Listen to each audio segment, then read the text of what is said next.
All right, squad, we recently burned $29,000 on Meta ads and got terrible results. I actually discovered why that was. It was something so silly, it's embarrassing to show you. But I'm going to show you how you guys can implement it in your systems so that you don't make the same mistakes because they do work. So let's jump straight in. All right, so first things first, Meta needs signals and you need to tell them when they're doing a good job, right? So when users are taking the right actions along the journey to get to basically a paid subscriber, because I imagine that's what you guys are all looking for, new subs, that's why we're paying for ads so that we can get new people in. So the first thing that most people do is we're going to install the Meta Pixel, right? So that's going to help doing a lot of tracking. Now, obviously there's so many ad blockers out there, all those kind of things that are blocking what Meta can actually receive, right? Those events never get fired. So when people, view the page first, which is your landing page, your website. Then they go and they complete the registration form. Then they start a trial. All of these are events in the sand, basically along the customer journey to get to that subscribed endpoint. In ClipFlow, we have a sign-up event, and then it goes all the way through for a 2-week free trial. And only after that do the people actually subscribe. And then, having the pixel inside the system, if they have ad blockers, like I said, Meta can't get that data. So what we want to be using is the conversions API. So I'm going to show you in here our main campaign running. It's doing its thing. But where we want to be living is here in the events manager. So inside here, we have our data sources. So we got our ClipFlow app, and this is basically our data source. It can be a pixel, and you can also use the conversions API. Now, what we can see down here are the events that are being fired.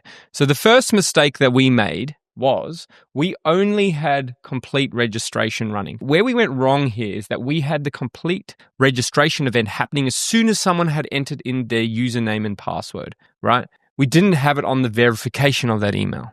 So what we ended up doing was telling Meta, hey, great, we got a registration. You're doing a good job. Go find more of those people. And we ended up with hundreds and hundreds of people, spam accounts that we ended up just getting rid of. But it was just burning through so much money because we were like, yes, we're winning. But only later when we went and had a look at the data did we figure that out. But what you can see now is that we have these events in here. So we have page view. So that's when you land on the homepage. We have initiate. So that comes later. So we got the complete registration. This now fires when a user is verified. So they've actually got the verification email and they've clicked that link and then landed on the page. Then we fire that event. Bang, done. From there, we have an onboarding flow now. So when they complete the onboarding flow, then we fire start trial. So now we're telling Meta, okay, these people completed registration and now they're starting the trial for our application. There we have the initiate checkout. So this is when they actually go and start, to sign up.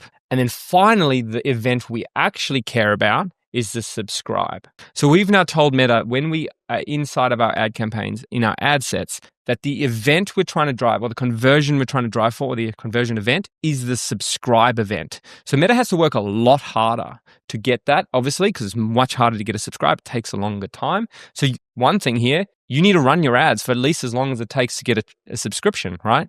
So that Meta knows, okay, these people will start here and they finally get there. And then it can work backwards and go, okay, well, the people that got to the subscribe went through these events. It will start to train itself and learn that. So that's the key thing, right? This is inside the system. This is what we weren't doing and we are doing now. So I want to show you, I want to save you the pain so you don't have to do the same thing. I'm going to show you how we've actually implemented this, right?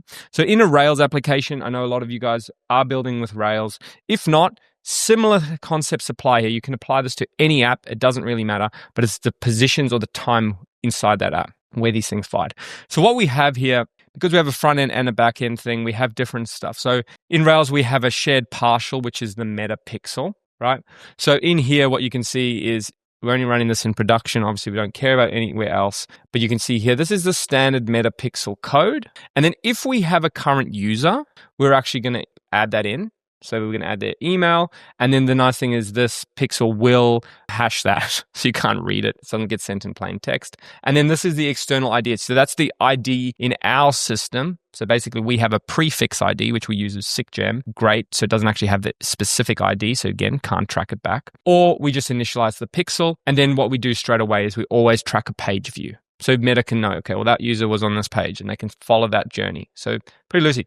But if you have ad blocking, this doesn't work, right? So it's the first line. It's our first line and our first attempts. Now, we run this pixel on every page that we care about, right? So that we can track this kind of stuff. And then from there, this is where it becomes fun. So now we start walking through the flow. So the first flow that you have inside of ClipFlow is actually the screen, which is the sign up screen, right? So if we jump into our front end, into the V3, into the pages, and we have our registration new. So this is where you start up registration, and you can see we have these screens. All right. So what we have in this current stage is we have the sign up form. So that's basically if we jump into ClipFlow and I'll sign out here, we have this screen, right? So now what happens is, so sign up, let's go sign up. So we create our account, right? So what we do here is you enter your email, you enter your password, you hit start 14-day trial. You're going to get an email. You're going to click that link, right? As soon as you click that link, you're going to be hit on the email verifications controller. This has a special token, right? And from there, so we look the user up by find by token for, another beautiful Rails method here. We find the email verification token. So we look up the user by their email verification token, which we pass in there, which is the signed ID. And then if we have that, right, and the token's valid, so it has an expiry date of 7 days. If it's valid, we have a user, right? If we don't have a user, we're going to instantly redirect and say, hey, that email verification link's expired. Right. So once that's been clicked and we get to here, so we update the user as verified, we sign them in, and then from here, we fire this job here. So we've created a job which just sends off to the conversions API, a pixel event. So what are we saying? We're giving the IP, the user agent, and then we're giving the event name complete registration. We're giving the URL of where that page kind of started, which is the sign up URL, and then the user, we're passing that through. So if we jump into this job, you'll see Facebook, create pixel event, which then just fires this pixel event. It's inside of integrations, Facebook, pixel event, create event, right? So you can see here in the pixel events that are available to us as developers, these are the standard ones. You can also use custom ones, but I just like to use this because Meta knows what these are. So just use them. Super easy. They cover most things. So what we're doing is we're grabbing our access token, which we've built in Meta. Then we're grabbing our pixel ID from our credentials again. And then what we're doing here is we're creating our payload. So this is the conversions API. So this is server to server communication. So you can get way more granular in what you tell Meta by using this, right? Because these things fire on the server and we're not trying to rely on the front end, right? So we bypass all the ad blocking, all that kind of stuff, because this is important.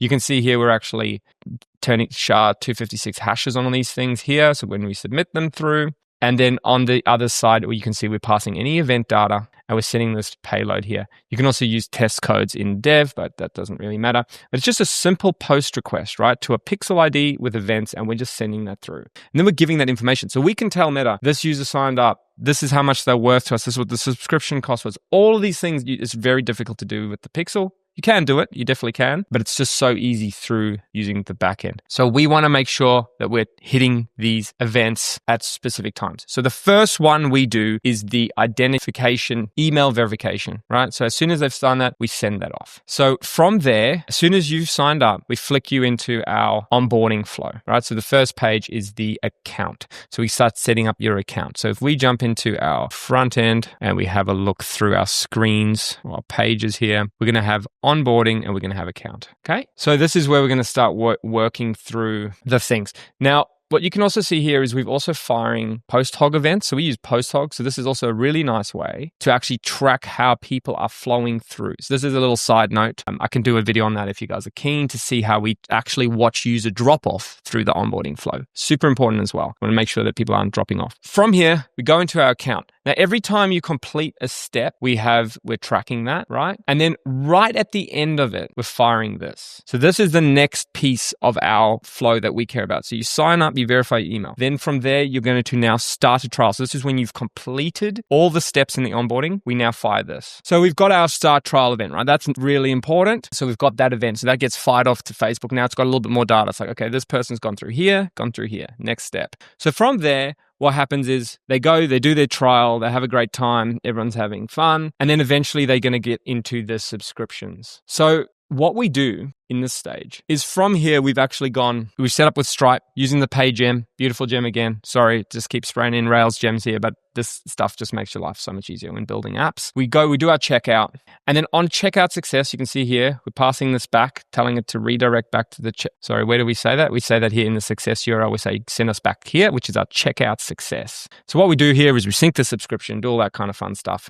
But then from here, we're actually going into Facebook again, and we're saying we've got a user who's subscribed, and we're passing through the user again. We're going to send them the email. We're going to send them. So Facebook now knows that this user went through the steps that were required to actually get the event we want. And now we're firing that off, and Facebook is like, cool, we got one, right? Now their job is to go and find more. And the thing is, if you don't do this, you are going to lose money. That is just what's going to happen. That's what we did. If you give it the wrong events that you care about, if your conversion events are incorrect, you're just going to spend cash and just burn money. Because in the end of the day, we only care about people who are going to pay us money. That's the whole point of building a business, right? If you guys have any questions, please drop them in the comments. I will have a look at them and see if I can answer them if I haven't or if I've missed anything. But those are the key kind of events that we're tracking. We care about when someone registers, when someone starts the trial, and when someone subscribes.